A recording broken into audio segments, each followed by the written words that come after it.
Hey guys, welcome to the Neglected Podcast. This podcast is not to change your mind, but to invite you into somebody else's narrative. This is a podcast to give a voice to the neglected. It is also an opportunity for all of us to engage.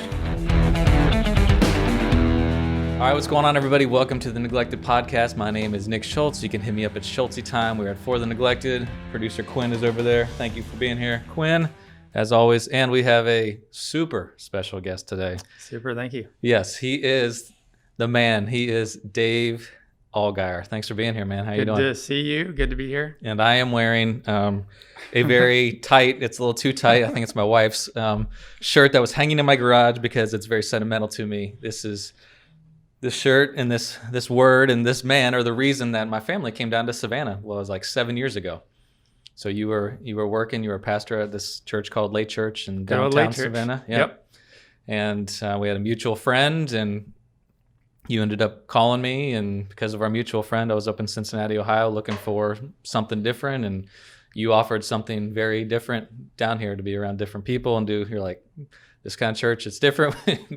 We minister to different groups of people, and our space is a challenge. This is a challenge, and I was just like, that's what I want. And you were speaking all my love Yeah, man. language. I actually think about it all pretty much every day because I drive by something where somebody lives or somebody who served with us, or I mean, Lake Church is still in existence as the downtown campus. You're right. Compassion, but there's just a season of Lake Church that was kind of special and different, and all the joys and the sorrows and all that kind of stuff, and so many connections. So even on the way over here, I drove by a place where somebody works. I was like, oh man, they were really a key person in our ministry, and it's like happy and sorrowful and all that kind of stuff. All those emotions, yeah. And you have played a huge part in our lives. Like I wasn't gonna come down here and work unless it was for somebody that I really wanted to work for, which was you, because everybody was like, here's how Dave is. I was like, oh my gosh, I got to work for that guy. So you were my boss.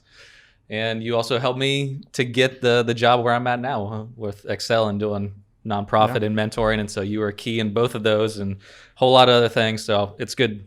It's good, man. Love you and glad you're here. And I love you too. You have really powerful stuff to share with your life experience too. So I'm really excited that you agreed to come in here and share some of that stuff with people. So it's good to be. Appreciate it. Let's get it rocking, man.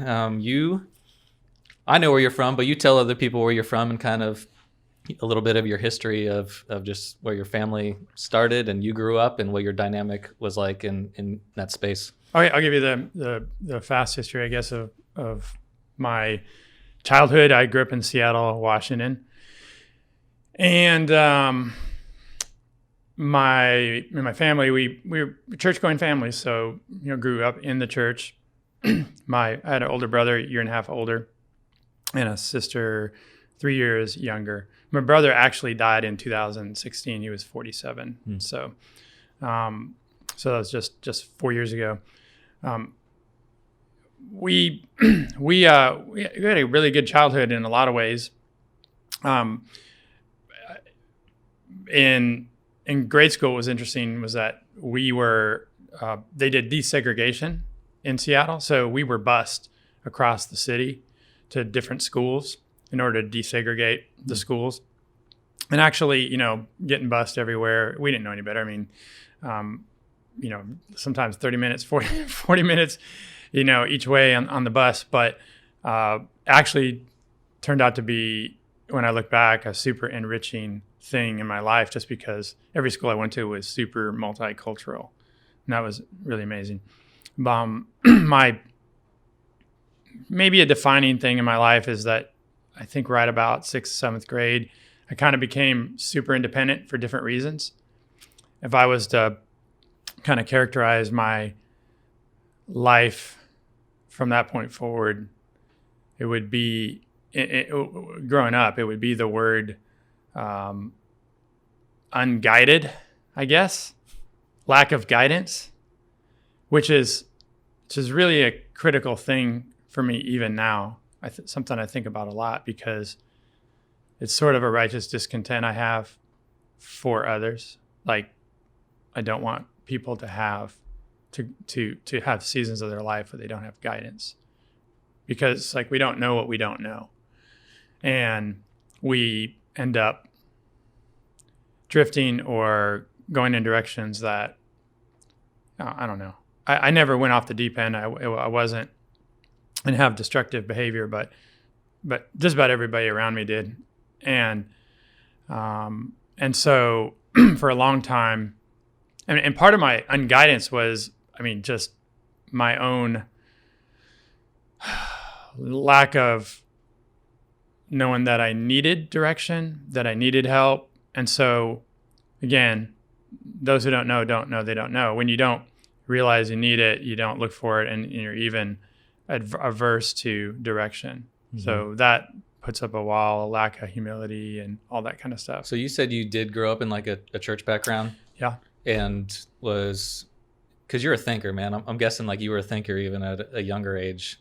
And was the guidance thing, were you accepting of what you were hearing at church and what people were telling you about God? Or was that part of it too, where you're just like, I'm not sure if it's that or if it's more in people, or what was that all about? Yeah. So there was a point in time in my life where I kind of like, hold on a second, let's actually listen to things with a little more maybe.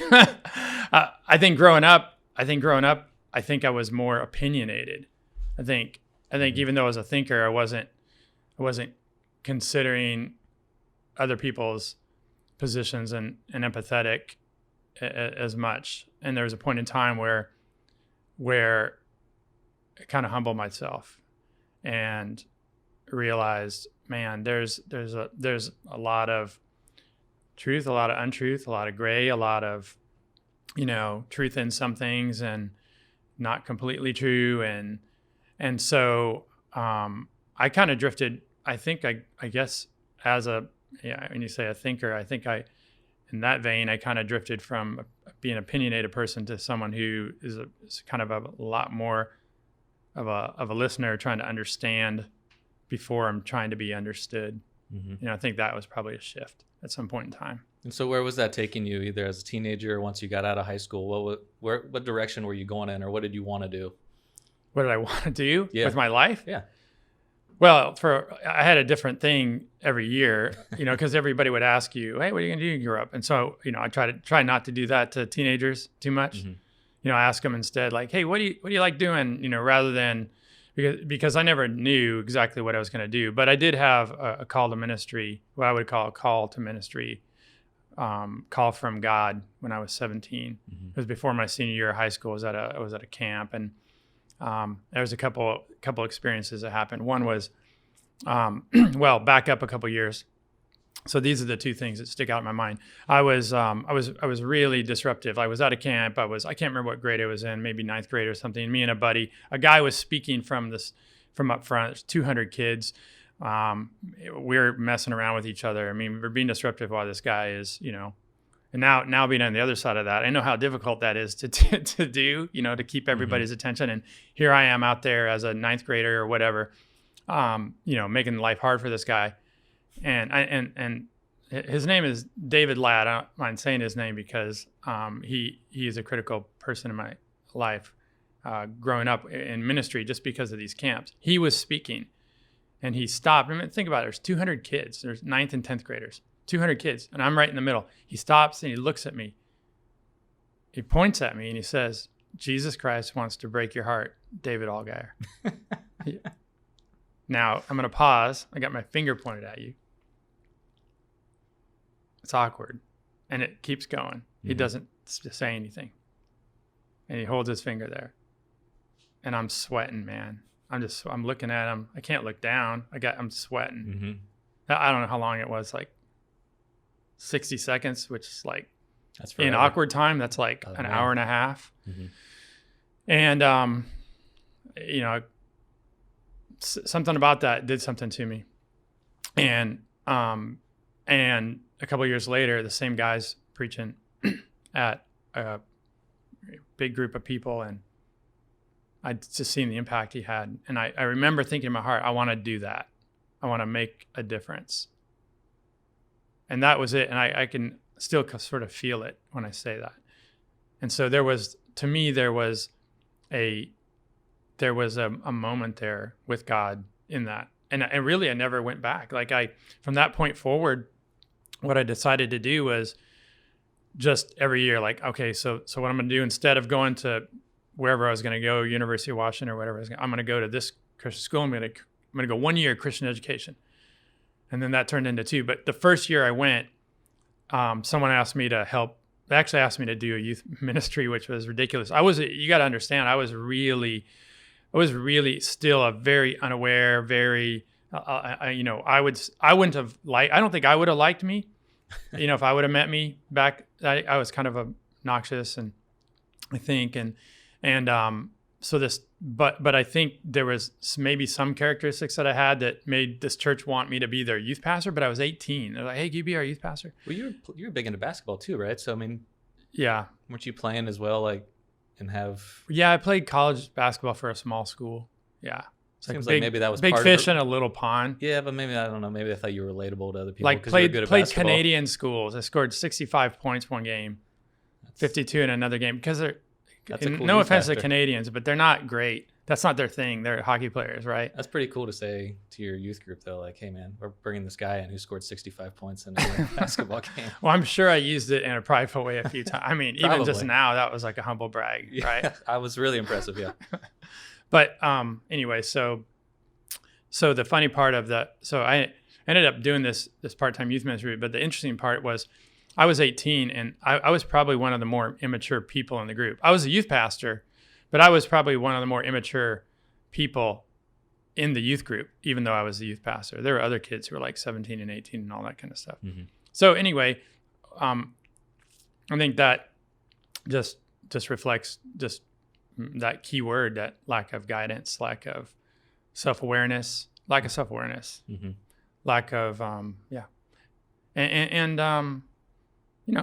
lack of discipline, all those things. Yeah. So take me how you went from that person and that experience to actually becoming an adult and getting into full-time ministry. Was it pretty seamless? Like or did you have some bumps along the road to actually get there, or was it? Everything was bumpy, even up till now.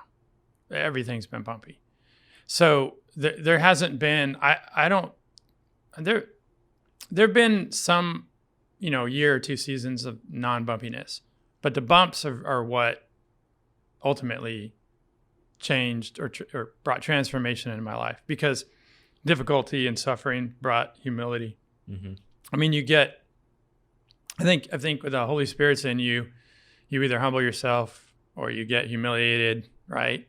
You either humble yourself or you suffer. Scripture says God gives grace to the humble, but he opposes the proud. And I think he opposes us often. Well, he opposes us for our own sake. He won't let us keep going without the opportunity for transformation. He's not going to because that's not merciful to let us just keep going in a destructive direction, or not even destructive. Maybe it's just non-fruitful. Mm-hmm. And I think that's true for lots of people. I mean, God will bring disruption into your life or allow it.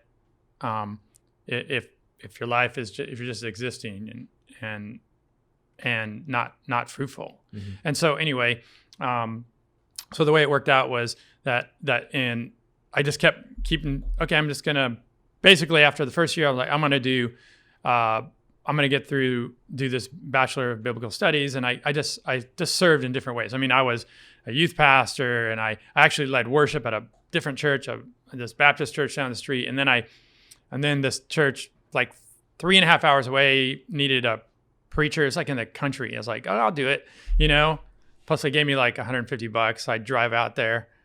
There's no way I would do that. No way I'd drive 3 hours to do that now. But I mean, I just did all kind. I was doing ministry, in Bible college. I got my degree. Decided, man, I want to keep going. And I didn't know where I was gonna land. But I just called it Christian ministry, and I was going to go to Pepperdine University. Ended up going to Emmanuel School of Religion, which is part of Milligan's Seminary. I can't remember what it's called anymore. But so I moved to Tennessee, and I started, but that was really intense. Graduate school was intense. So I worked at restaurants, but I still did different things. And kind of served in different ways. I was teaching at a church. I was teaching like youth group at a church, and then so then kind of one of the first big sort of shifts happened.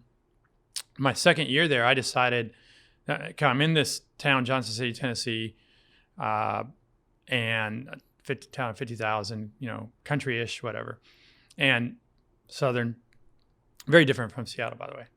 And I felt a kind of a different kind of call. I felt like I didn't have an experience with what I don't know what words to use, but the other side of life.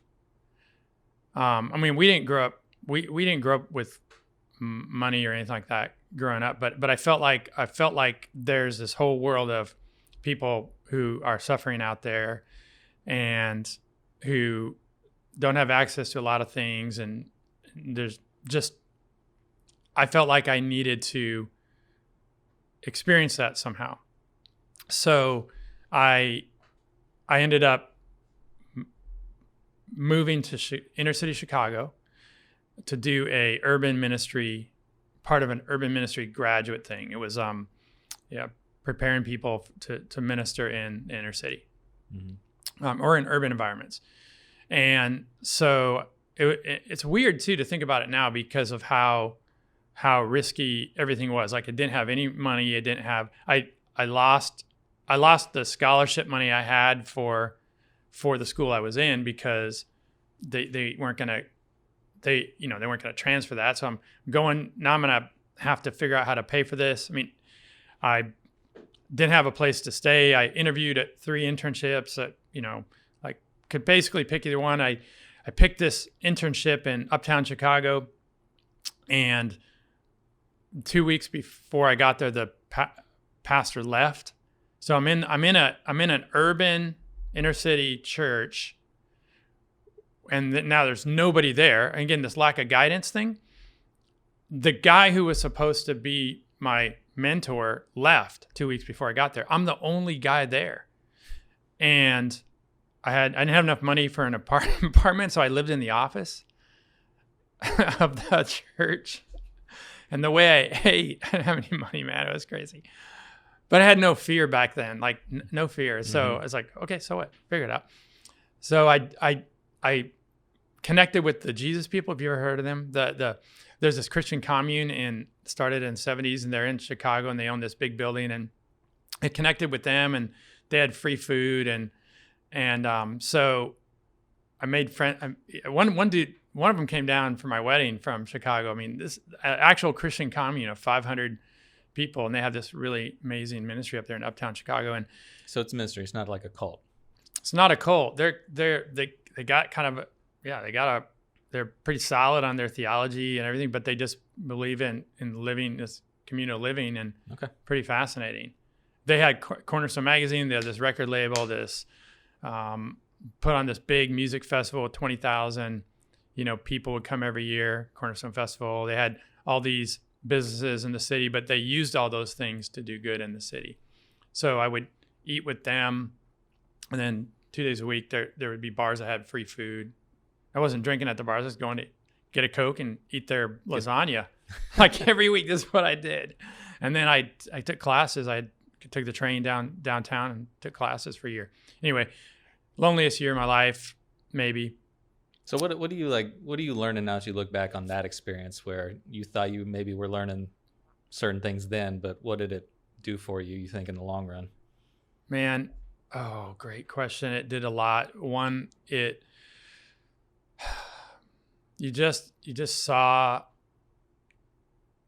so many people that didn't have a way out. They didn't have a way out of their situation, and they were just making it. And they didn't have access to certain things. They didn't have. So in the end, I mean, I could just I'll just tell you all these things that you're ministering with people who are, and two people who just are living a completely different life. And there was a lot of tension in that. I mean, it's kind of almost like the city versus the suburbs in a way. And I guess like in the suburbs, like, hey, we know that there's craziness happening in the city, but and we're coming in once in a while to try to help, but for the most part, we're able to ignore it. And in the city, it's just like we're in the midst of like just struggle the whole time. So it just gave me, I guess what I took away was some big time, lifelong empathy. Think about that all the time. Yeah. And I want to come back to that at the end too, because I have a question to tie that in, your experience there to kind of maybe stuff that's going on right now and how you're feeling about all of that. And, you know, a couple of the big reasons I wanted you on the podcast was because, you know, you mentioned bumps along the road in, you know, life and ministry, and whether, you know, we cause them ourselves or they just happen and all of a sudden it's a life altering thing. You know, you had that experience, and there's also this experience you have of being a father. You get married, you're a father, and you get blessed and given this opportunity to be the father of a special needs child. And I would love for you to take a little bit of time to share your experience with that. You know, obviously you're still going through it now and she's older, but what that was like when, you know, you found out, and that a little bit of just what the journey has taught you, because there's a lot of people that are going to be listening and wondering about that, who've gone through that as well. Okay. So first in 20 seconds, I left Chicago. A guy asked me to help him with a ministry in Mexico. So I moved to Mexico, as in Mexico back and forth for 2.5 years. And then a church reached out to me here, asked me to consider coming here. Said no the first time. The second time said, hey, maybe. Flew down here, and I ended up coming here to Savannah. Cool. So, and at that time, that I think was called Savannah Christian Church, and now it's called Compassion Christian Church. It was about 600 people at the time, that the church. And so I started out doing student ministries here, and then took over a college group, split the college group. So now junior high, I'm doing junior high, senior high, college, young adults, and ultimately ended up launching Lay Church, which is our first regional back in 2004. So 2004 is a key year because that's when our twins were born. So I got married 2001, and 2002 we had our first child, Deva, and 14 months later we had 2 more girls. Yes. So that in itself, man, that's the context. Yeah, that in of itself is, you know, really, and back in those times too, and our staff was, you know, it was a smaller staff, and I'm doing all these ministries. I didn't realize like how little margin I had in my life, and just didn't think about it. You don't. There's this thing called stress-induced analgesia, which is a really important term that people don't know about. All it means is that you're functioning with a high level of stress, but it becomes normal to you, so you don't realize that that's not normal or healthy.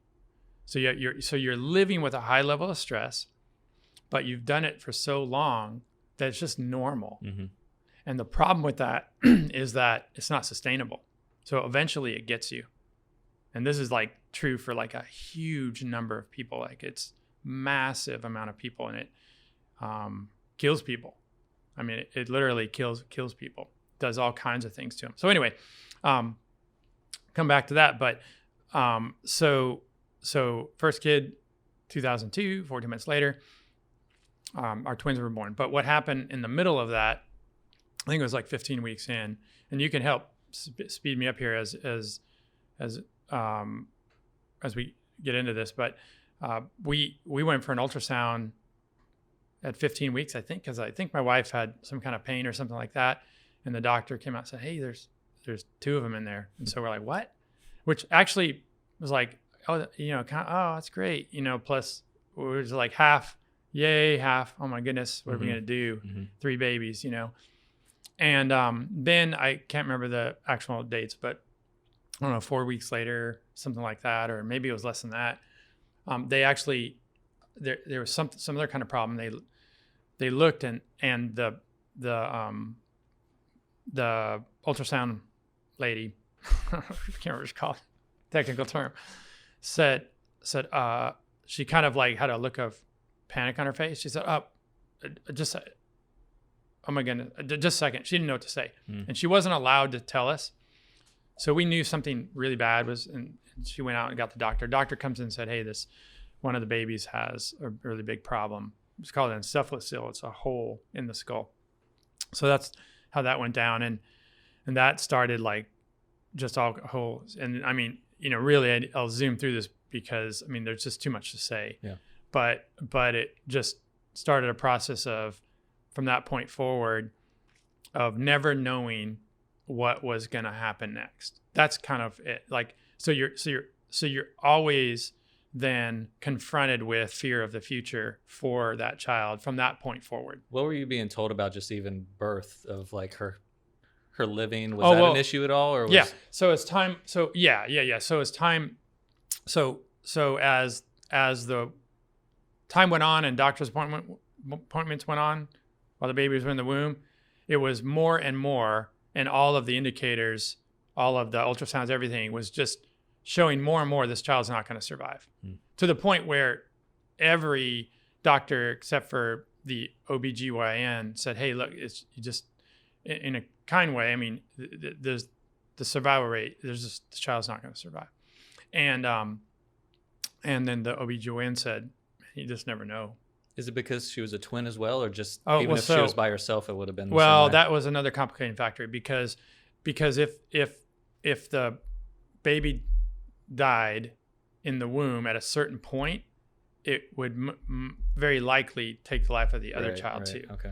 So 25 weeks was a critical period. It's like, well, praying that they survive or she survives past 25 weeks, because then the likelihood of the other child living is really strong. Mm-hmm.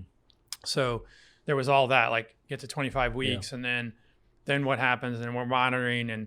And so it go all the way up to the birth. And I asked the OBGYN, I said, I can't remember how many weeks early they had to be taken out, but maybe 6 weeks or more. I don't know. But I said, hey, look, I mean, she's probably not going to live. So are you okay with me standing there when you take her out in the C-section, and so I can hold her just before she dies, so I can hold her while she's alive. Mm-hmm. So she said yes. And I mean, I even have pictures of it, yanking these babies out of my wife's stomach. And then, so they take the first child out. We named Ellie. She pulled the second child out, the one with the encephalocele, Samantha. And the doctor wrapped her up, handed her, and there's several doctors in the room because it was extreme, circumstances. The doctor handed her to me and said, we don't know how long, we don't know if it's minutes or hours. And then I don't even know if I should say this part, but then the doctor said, well, do you want us to, it was apparent that she was going to live longer than they thought. Mm-hmm. And so she said, do you want us to feed her or let her pass, right? And basically she just wouldn't have nutrients and die. And I said, no, I want you to feed her. And they didn't think she would take a bottle because they didn't know what type of brain activity she had. And so my wife is over with the first child, Ellie, and nothing happened to Ellie. These are identical twins, and there was no defects or anything in Ellie. So they hand me Samantha, and I won't describe like kind of all the details, but they hand her to me, and they're thinking they're going to have to like find a way to feed her because not have brain activity to grab this bottle and say, well, let's just try it. So they give me the bottle, I put it up to her mouth, and she latches onto the bottle.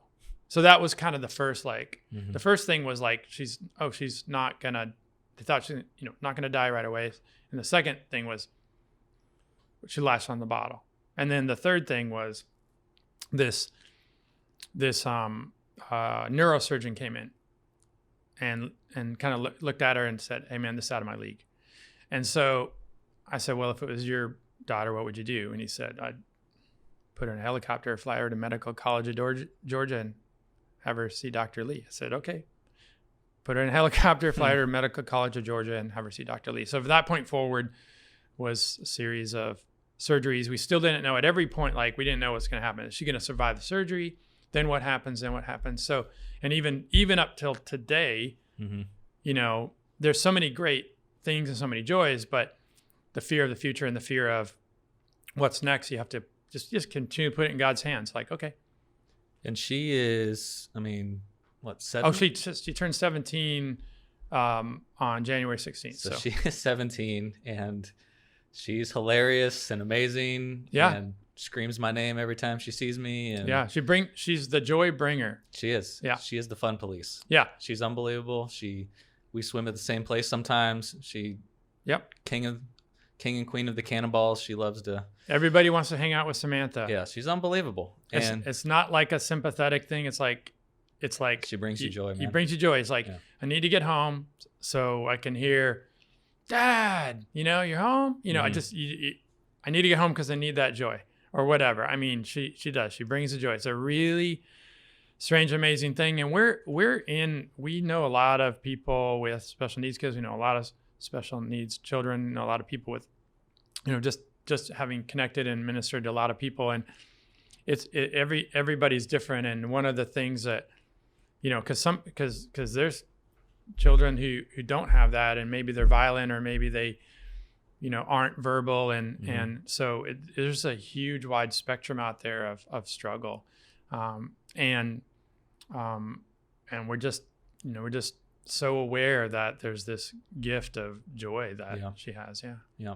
All right. Well, let's stop that part there, because I want to come back to all these different things kind of towards the end, and I want to go to the next thing I wanted you to share about too, because you've already alluded to it a little bit, kind of that stress that leads to, you mentioned some words that I didn't write down and were really hard to say, but I remember talking to you on the phone before I came down to Savannah, and you know, everything was fine, but I don't think what I did realize was that, like, you had some serious stuff going on before I got down here. You were getting on the other end of it, and you went through. What year did you come here? 2013, I think. October 2013. Wow, okay. Yeah. So, and that was actually the year. Yeah, right. That's what I'm alluding to, is that, like, some of these things you're talking about where the stress is the norm, and you're putting too much on your plate, and blah, blah, blah, blah, blah. I'll let you explain it. But like, you were on the other end of it before I kind of got down here, where you were reintegrating back into, you know, kind of that healthy life. But I do want you to share about what the heck happened to get to that point, and that stress, how it got there, and just what happened. Okay. So you came right after I was, like, sort of coming back to life a little bit. Okay. So here's basically what happened. Now that I have hindsight, right now, I can look back and see what happened. So for a long time, I just thought I could handle it. I could manage it. And what I mean by manage it is a lack of margin in my life. Just get it done. And basically in the end, it's not about having a positive attitude or not. It was basically because I didn't have times of recovery and healthy habits of recovery, healthy Sabbath. My body just stopped functioning, and you know, because your brain's a part of your body. My brain just basically kind of just got depleted, and so that's the summary. And so how did it happen? There was a lot of circumstances. So, I mean, I didn't think going up to this that there was a problem. I mean, I had a lot of stress. A lot of times where, and looking back, things got harder and harder. Like, just as a preacher, one of the things that is, every job has unique difficulties, and one of the unique difficulties, as for a preacher, is often just the reality that you're producing something every week. And for me, I'm a creative person, so I'm always, it's just part of it. So every week there's a creation, a sermon, right? So it's like, and a service, and plus you're counseling all these people and doing all this. And our church was growing, and our ministry had a lot of growth. There's a lot of new people, a lot of things happening. Okay. So I'm doing all that. I was also for years teaching courses for a university at the same time. So, but at night. So, and at this time, I think it was just once a week. But then I'm also prepping for these classes. I'm teaching them, grading papers, and all that kind of stuff. And I honestly don't think anything's wrong. Like I'm doing it. I'm getting it done. Doing my preaching. I'm teaching courses at a university. I've got 3 daughters, and one has all kinds of challenges, because we talked about the joy, but we haven't talked about in the middle stuff, like just a lot of challenges. I mean, there are times when there's a problem and even though I got to get this thing done, I got to come home. Right.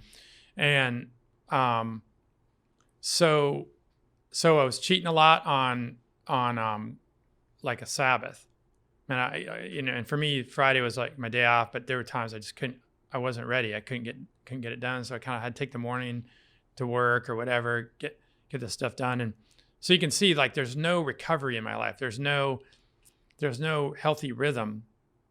And that's where the concept that stress-induced analgesia, just that you have a stress level that you're just used to. But what happens in your body is that you're designed to function with stress, but your body's designed to then recover. So just imagine you got like a tank in your mind, okay? And this is like an oversimplification by like a millionfold, because you got these several little places in your mind that function together. Imagine you have a tank in your mind, and so you're designed to, and this is a stressful week, and so these reserves, or this other thing kicks in, like adrenaline. It kicks in, and you amp up, and you take care of that. But then that's supposed to replenish with rest and recovery, and that's why we have disciplines in our life and Sabbath. And so, but let's just say that your mind's functioning, and this tank is like kicking in, this adrenaline's kicking in, but it's never recovering because there's the next thing, and now it needs to kick in. Pretty soon, all these things are empty. And when they're empty, it's very painful. And the what we call that pain is, it's just almost like a misnomer sometimes, because people don't understand it. You call it debilitating depression or debilitating anxiety. You can call it. It's hard to describe, because if you haven't been through it, it almost sounds like an attitude, like, oh man, just look at the positive side of life. I'm not talking about that. I'm talking about something that doesn't have anything to do with, at this point, my outlook on life, or choosing to see the positive. I'm talking about the same thing you would have if someone, stabbed you in the arm with a knife, and that was painful. And it doesn't matter, like, oh, don't just have a positive attitude about your arm. It's like, no, and I didn't know I was depleted. I'm in extreme pain. I mean, the pain is so intense, and is relentless. Like, it's 24 hours a day. Like, even so, I'm hoping even at night, like, I'll feel, go to sleep, and I can escape from it for a moment.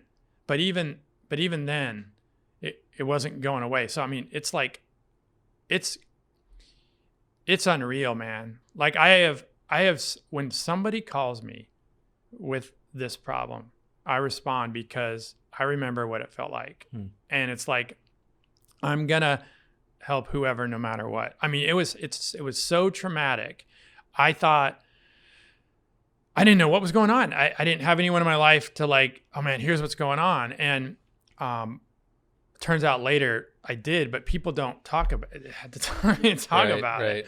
A couple observations and questions is, like, you also have the personality where you're not way high or way low. Like, you're such a even kind of personality, I'm imagining it'd be really hard for you to even tell what's going on, but even other people to like see, like when other people are stressed, you can sometimes see it because of their personality switches. Yeah, I got you. And you're very, even keel. So even for like family or coworkers or close friends, I'm guessing it's just like, even if you're way low, it's just like, oh, it's just having a little bit of a bad day. Yeah. And that's interesting. Yeah. And then, couple follow-up things too, is like how much, when you look back on it, was it because you're putting it all on yourself, or it's also coming from like everything's being added from other people just because of work or family and stuff too? And how much of it was a mindset versus I'm choosing to have all this? Like those are some of the dynamics I wonder about. Like how that happens. But then the other side of it is like you're a pastor too. Sorry, I'm asking a lot of questions at the same time, but I want to make sure I don't forget it too. Of like, yo, Dave, kind of let's pray it out of you. Why don't you just pray for God to help you do it and like use that spiritual side to like get over this, and like can't just pray it away in a day, So kind of speak to some couple of those things. Yeah. Good questions. I have so much in my head about this. I could talk about this for 6 hours. Okay. I'll do it quick. So yes, to all those things happen. So number one, and I think it's a little better now, but because I found out that there were people who had gone through this, they just didn't tell anybody. Mm-hmm. And, there wasn't a go-to place, like who could help. And the thing you need the most when this happens to you is you need someone who's empathetic, because they've been there. And there's two things about that. You need grace, and you need to talk. You need to be able to hear from somebody, man, I've been there. You're going to come out of this, because you feel so bad. And when you feel bad, there's that whole saying, no feeling is final, right? When you feel something, you can't, and when you feel this bad, you can't imagine that it's going to get better. You're like, how is this ever going to feel any different? And you need someone to say, no, it is. You're going to come out of this. And that's what I needed to hear more than anything. I mean, I remember talking to someone, I was like, hey man, is this it? Am I going to have to like quit my job and, work at Home Depot? I don't know why I think of Home Depot, but am I just going to have to do something? Because no, you're going to come out of this. Or when am I going to, and so I had a couple people in my life that I found that were, hey man, no, this, I know exactly what you're feeling.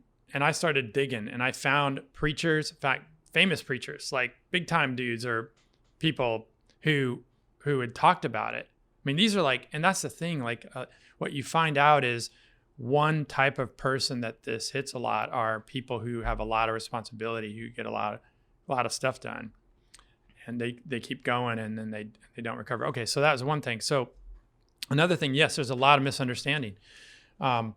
So the thing that kind of hurt the most was people in my life who would say things like, I don't understand. Why don't you just choose to be positive? Things like that.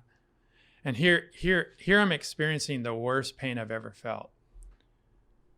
And that sounds like an exaggeration. It's not. I mean, because this thing stayed on. This stayed on 24 hours a day. And the agony is just hard to describe. And then again, I liken it to just any other injury. Like, your leg's broken. Why don't you I don't understand why you don't just decide your leg's not broken, mm-hmm. or decide to have a positive feeling about your leg. And so that was so when I teach about this, because I've told my story publicly, mm-hmm. and honestly, I mean, it's like, yeah, anyway, I teach about this. I try to explain to people there's a difference between your mind and your brain. Your mind is where your thoughts are, and they affect your brain, but your brain's an organ in your body that can get depleted. And when it gets depleted, because all of your pain happen, your joy happens in your brain. When it gets depleted, it's painful. Just like, any other part of your body that would get injured in a way. So what were some of your other questions? Well, no, I mean, that was it. It was just for you to kind of explain a little bit more of that. And I think overall is more just like, mental health and ministry is such a taboo and weird topic. Side. Yeah.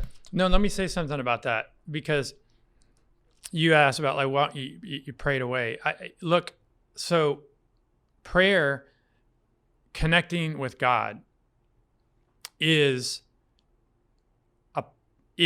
almost like it's the background of the whole thing, but it's not the one thing you have to do to get better. Think about anything in life. Like, okay, well, take the human body again. Just liken it to a broken arm. God could like miraculously fuse your bones back together. Mm-hmm. You could get in a room with people, Father, pray for days, broken arm, heal it right now. Almost like an evil spirit, right? Like he could pray do the spirit evil out of you or something. I mean, he could do it, yeah, right? But he tends not to, right? He tends to go, I've provided. Go to the doctor.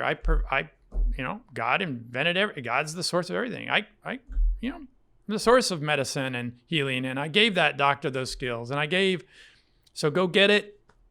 Have the doctor put the bone together and wrap it and do this, and I've provided for you.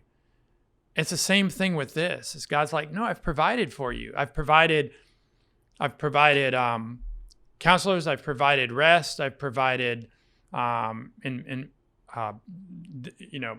different habits to do. I've provided, there's all kinds of things. And so, yes, there are all kinds of people. Hopefully it's diminishing a little, but who might say, man, we just need to pray that thing away. Well, I would say, look, don't use the word just. Like, yes, we need to pray. Because prayer should be a part of the whole thing, because even connection or communion with God is essential to healing. Like, just feeling God loves you and feeling connect. Because when you're in this, man, you have your thoughts. You have a hard time thinking. You have a hard time thinking correctly too. But connection with people, I've provided relationships. I've provided all those things. You get it. Yeah.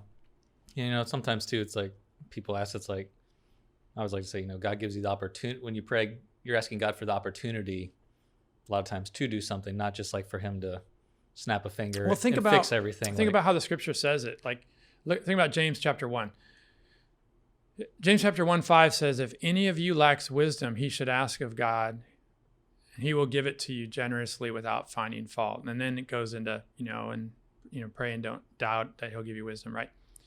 So if God, and we often ask God for answers, right? We all need it. We all need help, and we're asking for revelation. But if God just gonna give you the answer, which he can do, and which he sometimes does, why is there a verse that tells you to pray for wisdom? In other words, it's just like our own relationships with our kids. We raise our kids and try to help form them and shape them so they can make good decisions, right? We don't give them all the answers. If we give them all the answers, they never learn to make good decisions. Well, in the same way, God tells us to seek wisdom. He'll help us make decisions. In other words, here's what I'm getting at. We all want God to take us out of the situation, to deliver us out of it, to give us that thing. What he tends to do, because his relationship as a father to us as his children, is he tends to lead us out of it, not remove us from it. And so that nobody wants that when you're suffering with depression or anxiety, because it's so painful. You want God, and you can just pray through the Psalms. Half of them do this. God help me, God deliver me, God will. He will lead you out of it, and often faster than you think. but he probably won't just remove you from it immediately. Yeah. All right. One quick follow-up question about this, and then we'll kind of wrap up all the stuff at the end there is have you had the same kind of feeling you did 7 years ago? Is it something you feel like you have to constantly be aware of and battle, where it's not just a one-time thing, like this is potential, I can go there again if I'm not careful, or I'm slowly feeling this way and I'm feeling little triggers or something and I need to take more of a break? Like, has that happened ever since that? Yeah, so that's actually a really important question.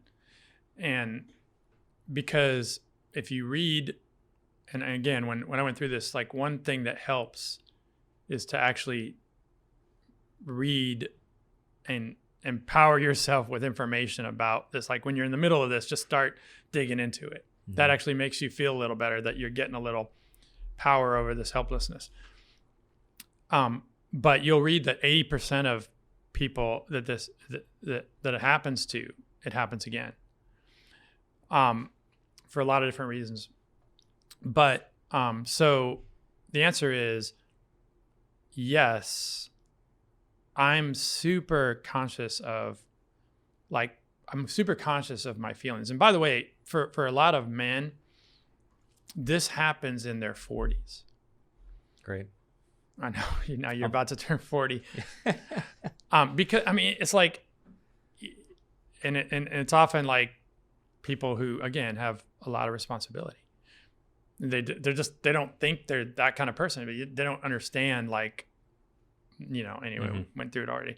But so, yeah, I'm super conscious of it. It's a really important, I don't even have to like be disciplined about it, but yeah, I'm conscious of it, of my body. And, oh man, I'm not going to neglect this discipline of Sabbath and prayer and connection. Because in the past, when I got busy, I mean, it's even things like in the past when I got overwhelmed, I can't meet with you. I can't do this. I would just like cut all these things off in my life because I had to like get stuff done. Mm-hmm.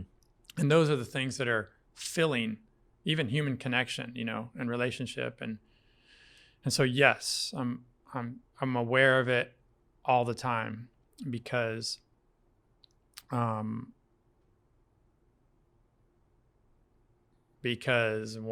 I can't imagine. I don't want to go through that again. Mm-hmm. I guess is the honest answer.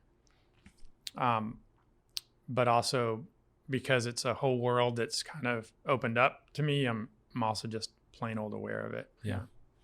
All right. So kind of looking at everything you shared and about your life, you mentioned growing up and just, that guidance piece and kind of your views or battles with that. And like with the guidance, you talked about going to inner city Chicago because you went from Seattle to Tennessee. Then you went to Chicago and definitely got a different world experience in Chicago. Yep.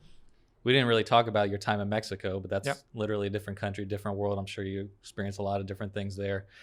And going through having a special needs daughter at birth, but also being father for her as a teenager, and going through that spell of the depression, the anxiety, and the part we didn't talk about either, which is the years and years and years of how much having that special needs daughter and how that made life just close to impossible. Yeah, we were having to fly to Atlanta every week and take her to Medical College of Georgia and Augusta every other week, and appointments, surgeries. Then now everything. I'm doing my job, but I got these 2 other babies, and I got to do my job plus, oh man.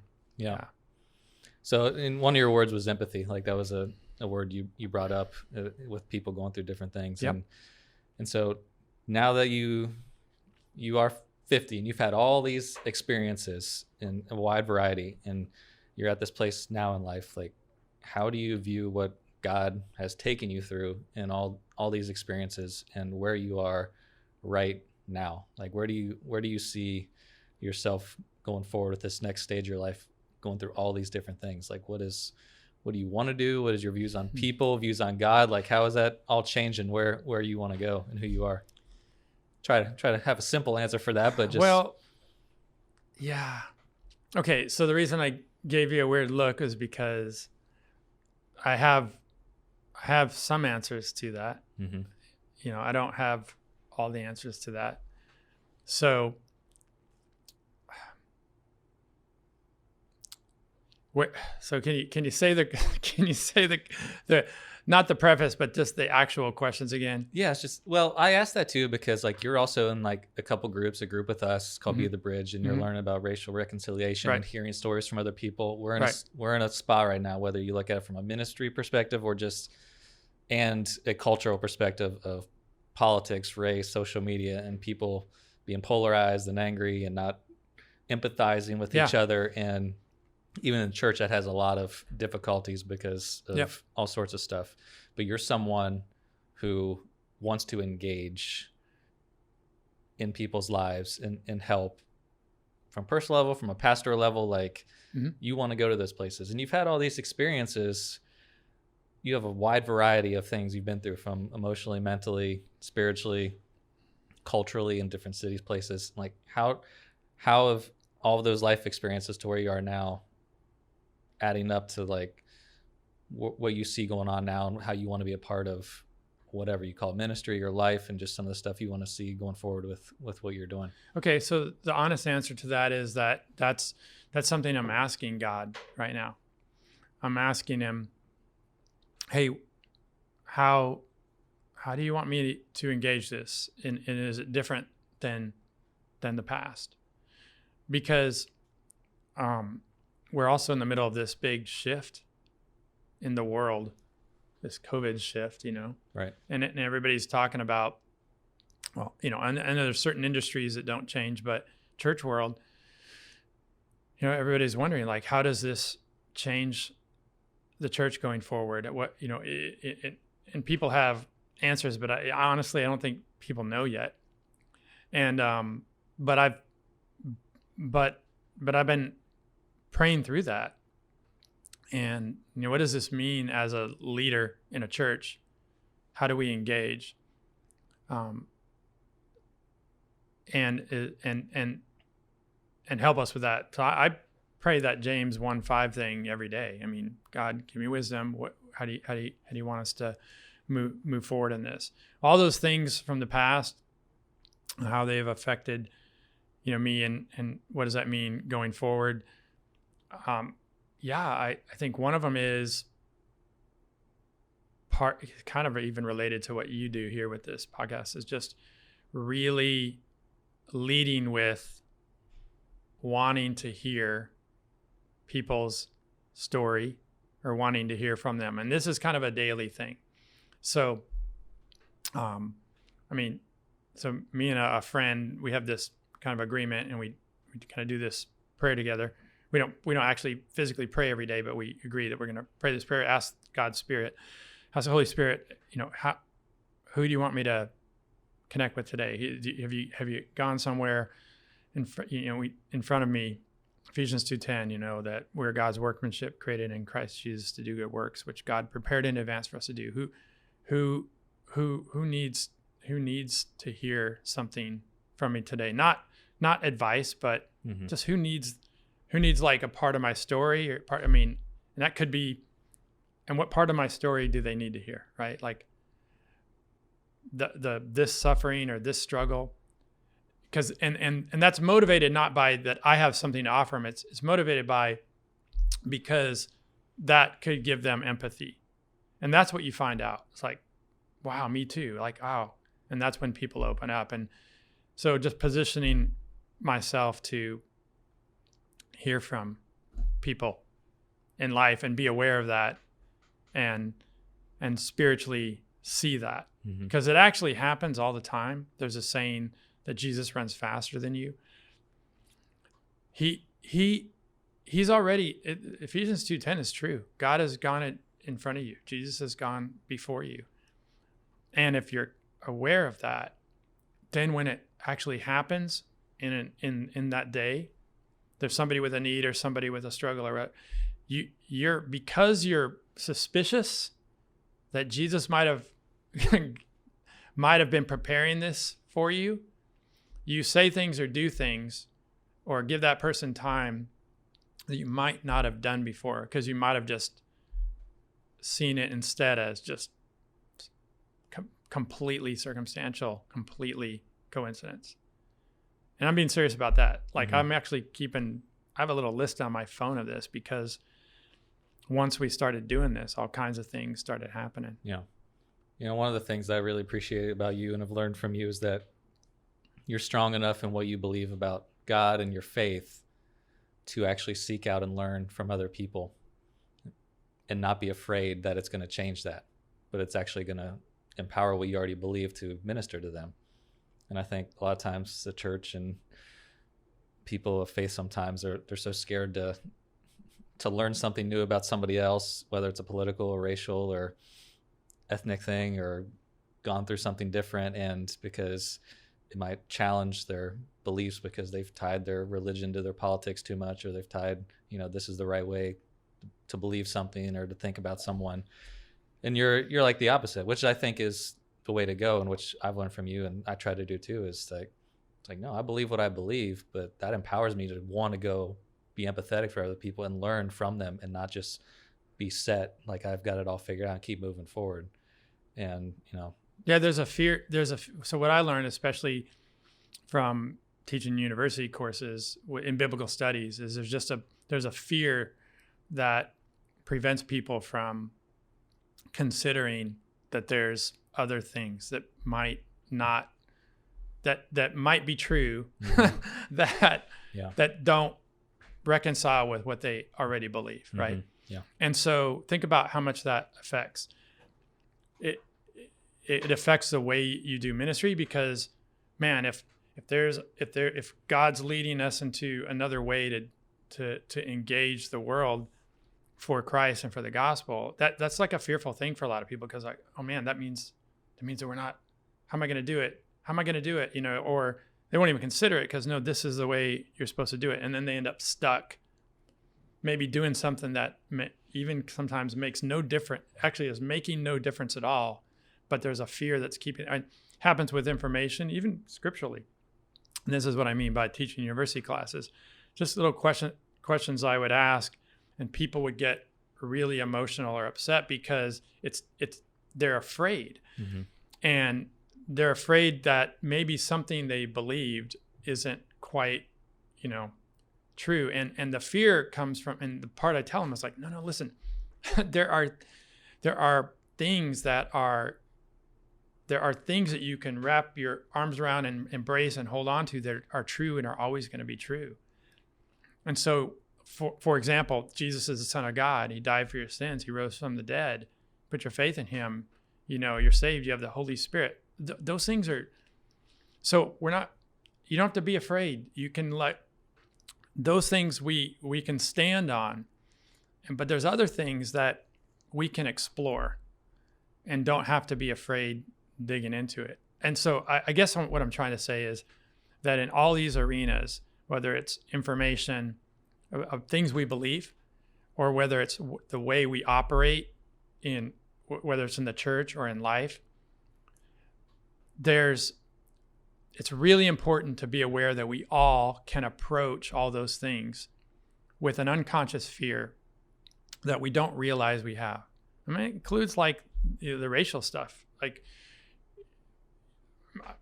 if I engage this, what am I admitting to or saying, or what am I, there's an unconscious fear of trying to just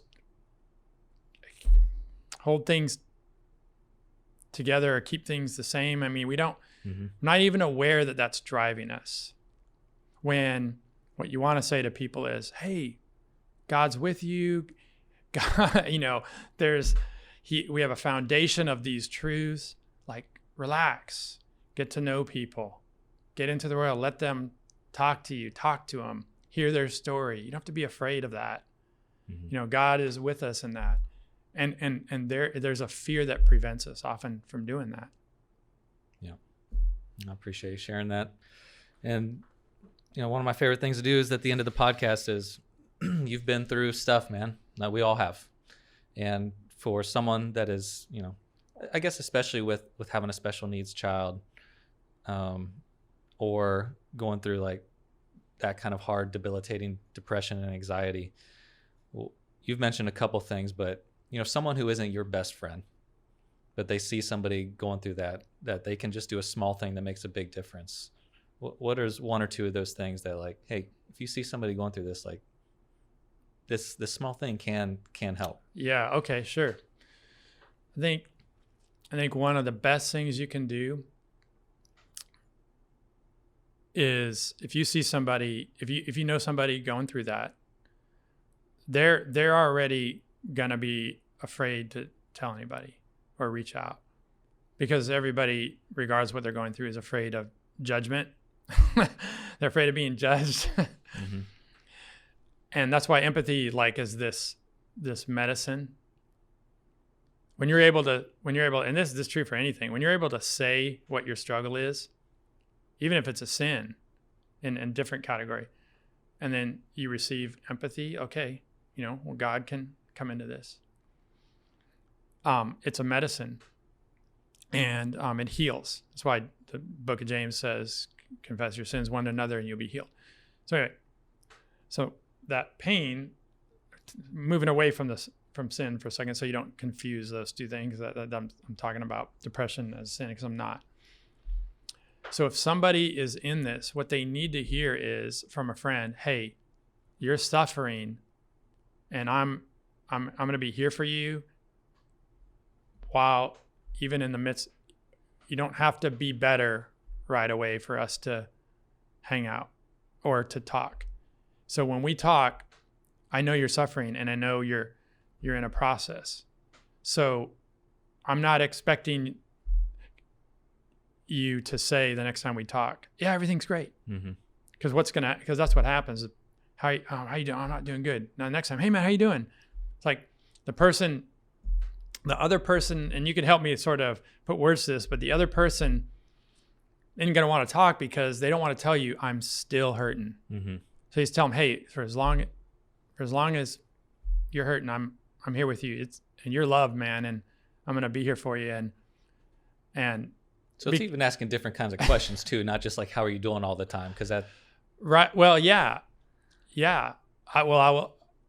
I'll say it instead of in general, how you doing? I'll say, hey man, how was this morning? I'll make it real specific. Oh, right. This morning wasn't so good. Yeah, that's good. So that you're not generally, how's it going? Yeah. Well, I mean, I can never say good because right. I'm in a thing. Mm-hmm.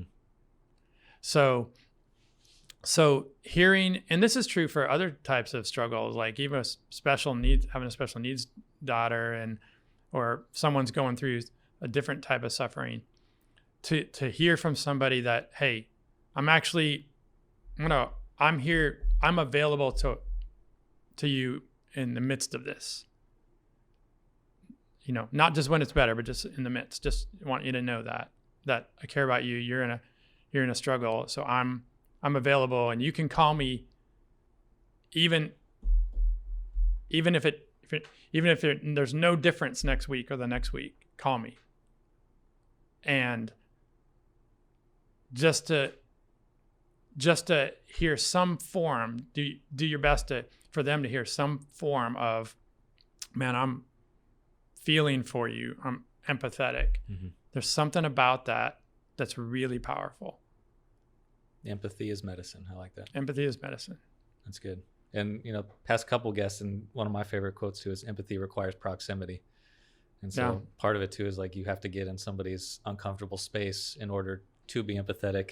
Like, I guess at some point too, you can't just constantly just give someone empathy over the phone. Like, you have to enter into that uncomfortable place sometimes, whether it's like a really deep, huge thing that's going to last a long time, or it's, I just lost something bad happened right now. And like, yeah, absolutely. Yeah. So it's good, man. You're always good. Appreciate you. Appreciate your friendship. Thanks for wearing the shirt. Yeah, man. Appreciate you bringing us down to Savannah. We wouldn't be here doing this podcast if you didn't give me a job. And so you've done a lot for me and for our family. And yeah, man, love you. Appreciate you. And I think it's cool how this time. Yeah. Thanks for loving our family and our kids, and being a friend to Samantha and my other kids. I mean, oh, they're cool. Important to us. Yeah, man. Love them. Love you guys. And appreciate you being here. I'm sure this is going to help out a lot of people. So thanks for doing it, man. All good. Yep. All right. So everybody, thanks for being here. We're at For the Neglected, and we'll catch you next time. Later. Peace.